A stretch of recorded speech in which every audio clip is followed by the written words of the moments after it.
When librarian Zara Washington saw the homeless man sleeping in the philosophy section again, she planned to gently ask him to leave like she had done dozens of times before. But when she noticed the book he was clutching, a worn copy of Letters to My Younger Self, her heart stopped. It was her favorite book, the one that had changed her life in college.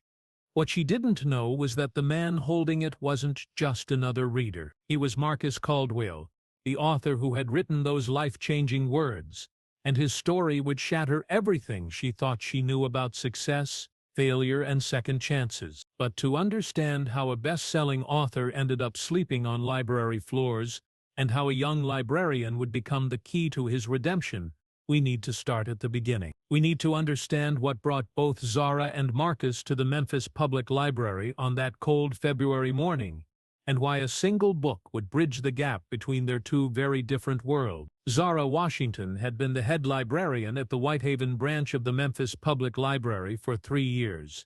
At 28, she was younger than most people expected a head librarian to be, but she had earned her position through a combination of genuine passion for books, innovative programming that had doubled the library's community engagement, and an ability to connect with people that made everyone feel welcome in her space. Growing up in North Memphis, Zara had learned early that libraries were more than just buildings full of books, they were sanctuaries. When her father left and her mother worked double shifts cleaning office buildings, the library had been Zara's safe haven. Miss Rodriguez, the elderly librarian who had run the branch back then, had become a surrogate grandmother, teaching Zara that knowledge was the one thing that could never be taken away from you. "Baby girl," Mrs. Rodriguez used to say, "every person who walks through those doors is carrying a story. Some stories are written in books, some are written in hearts. A good librarian learns to read both."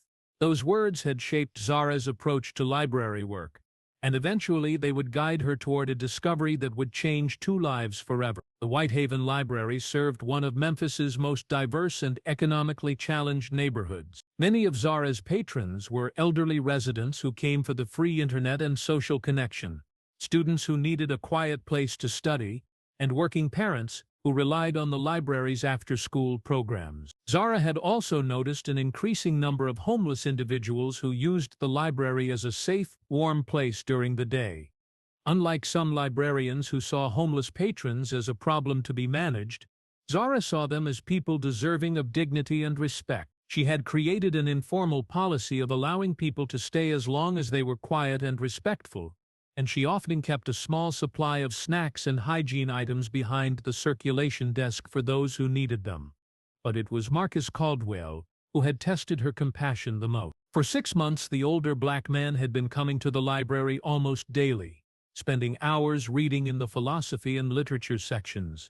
He was always clean and polite, never caused disturbances, and had even helped other patrons find books on occasion. But Zara could tell he was homeless from the way he carried all his possessions in a worn backpack, the way he lingered until closing time, and the careful way he made a single cup of coffee from the library's free beverage station last an entire afternoon. What intrigued Zara most about Marcus was his obvious intelligence and education. His vocabulary was sophisticated, his handwriting was elegant when he filled out computer use forms, and she had noticed him reading complex philosophical and literary works that many graduate students would find challenging. There was something about him that suggested he hadn't always been homeless, that he had once occupied a very different station in life.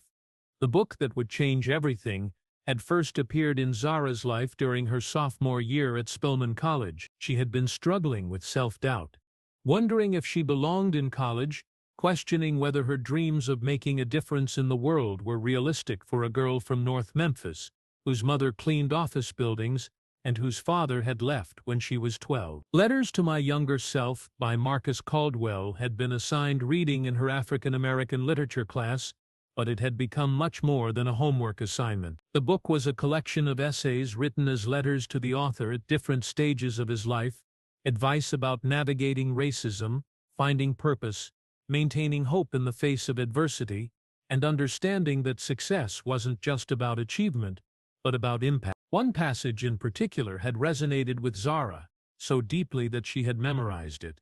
"Dear 20-year-old me, You will face moments when the world tells you that your dreams are too big for someone like you. In those moments, remember that someone like you is exactly who the world needs to fulfill those dreams. Your background is not your limitation.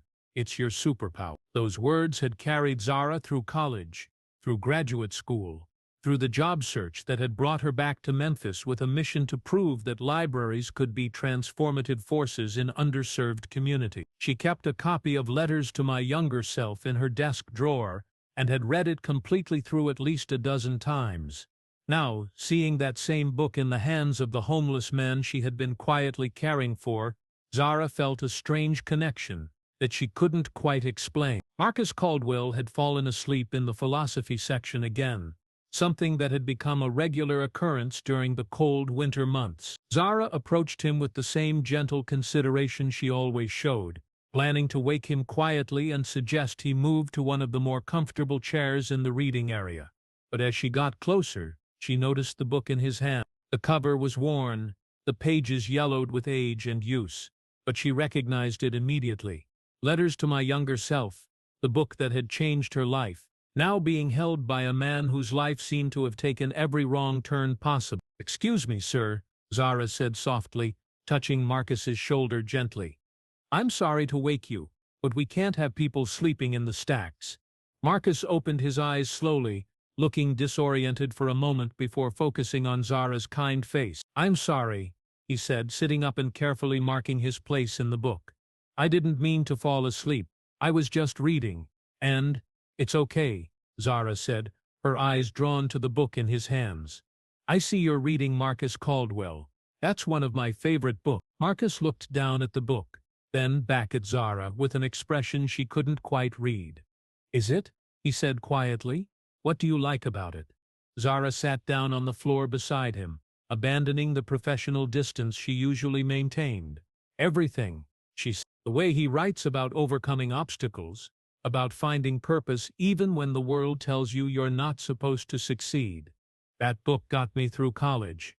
Marcus was quiet for a long moment, studying Zara's face. "Which part meant the most to you?" "The letter to his 20-year-old self," Zara said without hesitation. "About how your background isn't your limitation, it's your superpower. I must have read that passage 100 times when I was struggling to believe I applied in college." Something shifted in Marcus's expression. Surprise, sadness, and perhaps a glimmer of hope. "You really found value in those words?" "They changed my life," Zara said simply. "I wouldn't be here, doing this work, if I hadn't read that book. Marcus Caldwell taught me that I could use my experiences growing up in North Memphis to better serve my community, rather than seeing them as something to overcome." Marcus closed the book gently and looked at Zara with tears forming in his eyes. "What if I told you that Marcus Caldwell wasn't the man you think he is? What if I told you that he lost everything, that he failed to live up to his own advice, that he ended up as just another homeless man sleeping in libraries?" The question hung in the air between them, and Zara felt something click into place in her mind. The intelligence, the elegant handwriting, the way he had asked about her connection to the book, the tears in his eyes. "What's your name?" she asked quietly. "Marcus," he said. "Marcus Caldwell." But what Zara discovered next would prove that sometimes our heroes don't fall from grace. They fall from a system that fails to catch them when they stumble. And sometimes the very people whose lives they've changed become the ones who save them in return. For a moment, Zara couldn't speak. She stared at the man sitting beside her on the library floor, trying to reconcile the powerful, wise voice from the book with the homeless man she had been quietly caring for. The author whose words had guided her through her darkest moments was here, in her library, clutching his own book like a lifeline. "You're really him," she whispered. "You're Marcus Caldwell." Marcus nodded, unable to meet her eyes. "I'm sorry I didn't tell you before. I know this must be disappointing." "Disappointing?" Zara said, her voice getting stronger. "Mr. Caldwell, do you have any idea how many people your book has helped? How many lives you've changed?" Marcus looked up at her, confusion replacing shame. I assumed people had forgotten. It's been 7 years since the book was published, and I lost everything." my house, my reputation, my ability to write. I figured, if anyone remembered Marcus Caldwell at all, they remembered him as a failure. Zara stood up and walked to her desk, returning with her personal copy of Letters to My Younger Self. It was even more worn than Marcus's copy, filled with highlighted passages and handwritten notes in the margins. "This is my copy," she said, sitting back down beside him. "I've carried it with me for 10 years. I've given copies to friends, recommended it to students, quoted it in presentations. Just last month, I started a book club specifically to discuss your work." Marcus stared at the well-loved book in Zara's hands, hardly able to believe what he was hearing. "What happened?" Zara asked gently. "How did you end up here?" Marcus was quiet for a long time, organizing thoughts he had been avoiding for years. Finally, he began to speak. "After Letters to My Younger Self became successful, I got caught up in the business side of writing," he said. "Publishers wanted me to write more books faster. "Speaking agents booked me for events I wasn't prepared for. I started drinking to deal with the pressure, to quiet the voice in my head that said I was a fraud." He paused, looking at his hands. "The drinking got worse. I missed deadlines, canceled appearances, alienated my agent and publisher. My wife left me, took our daughter. I lost the house, the car, everything. 7 years ago, I was just another cautionary tale about success gone wrong." "But why didn't you write again?" Zara asked. "Why didn't you try to rebuild?" "I tried," Marcus said. "But every time I sat down to write, all I could think about was how I had failed to follow my own advice. How could I tell other people how to overcome obstacles when I had been destroyed by success? How could I write about hope when I had lost everything worth living for?" Zara felt tears forming in her own eyes. "Mr. Caldwell, do you know what I see when I look at you?" Marcus shook his head. "I see someone who is still here, still fighting, still reading philosophy and literature because learning never stops, even when everything else does. I see someone who, even homeless and struggling, has spent 6 months coming to this library without causing problems, helping other patrons, treating books with respect." She gestured around the library. "I see someone who found his way to the one place in the community where knowledge and wisdom are free, where everyone is welcome regardless of their circumstances. That doesn't sound like failure to me. That sounds like someone who still believes in the power of words and ideas." Marcus wiped tears from his eyes.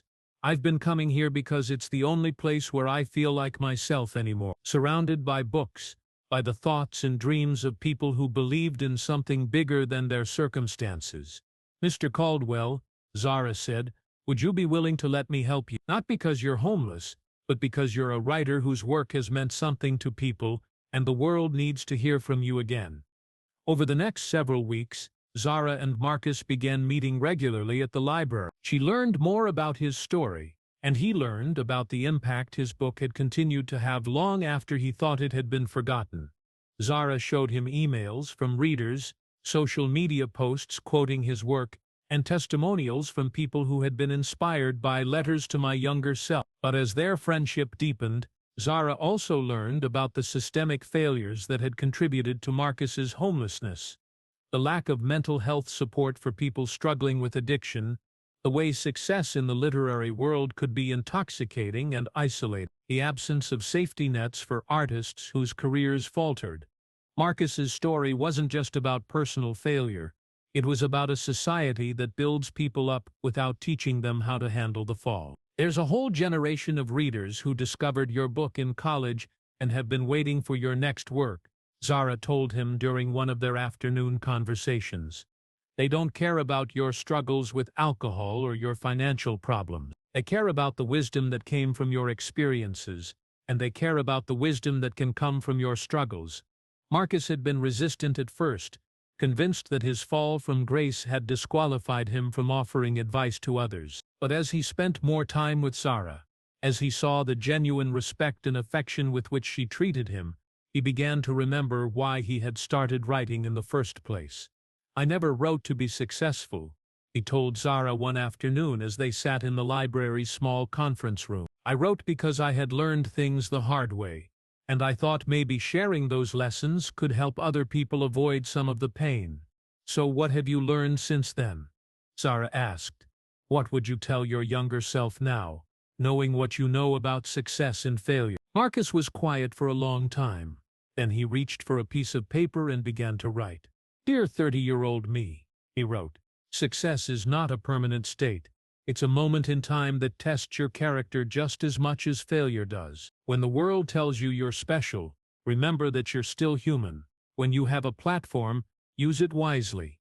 When you have resources, share them generously. And when you fall, because you will fall, remember that falling is not the same as failing.